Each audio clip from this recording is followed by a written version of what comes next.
My understanding of paragraph 22 in the amended decree has always been, and I've been advised by numerous folks legally, that provision pertained only to Sheriff Bartlett in terms of his contempt finding and his punishment for the inadequate feeding of the prisoners at the jail. So I understood that the consent decree of 2001 absolutely was part of my taking over as sheriff. I understood that it was my obligation to meet and or exceed every single provision of that. And it's been my sincere desire to do that and to in no way disrespect the court or the court orders or the order of Judge Clemens. I believed that that was, for various reasons that we pointed out today, and have been advised throughout my entire terms as sheriff, that that provision was meant for Sheriff Bartlett. So never would I have violated that decree intentionally.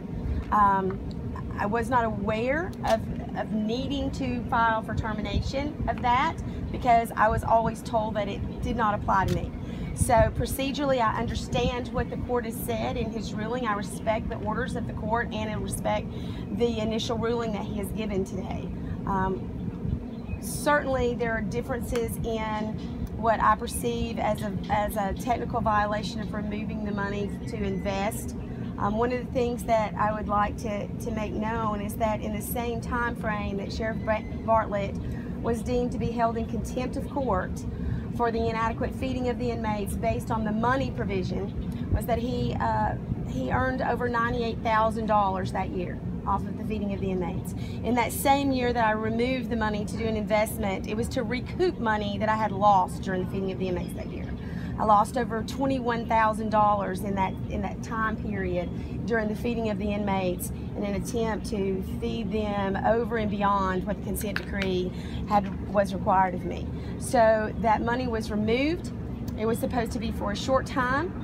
And the interest that was supposed to be earned on that was to recoup some of the losses and be placed back into the food account.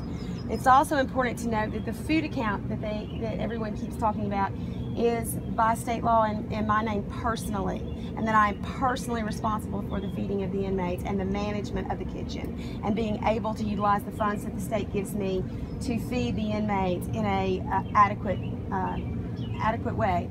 I believe that the next step, we are looking forward to the opportunity to show both the judge and the public that we have never violated the consent decree or any terms of the consent decree, that I knew that was to me, and that in each and everything that we have done in that jail is to make that jail exemplary, and that it's to be a humane place for the inmates to be held, and also that the feeding of the inmates, the medical care of the inmates, and those things that were initially brought up against the county commission and the sheriffs back then, prior to me taking office, have not only been corrected, but we have done our very best to provide additional services and additional quality of care at the jail. So those things I think are important to note.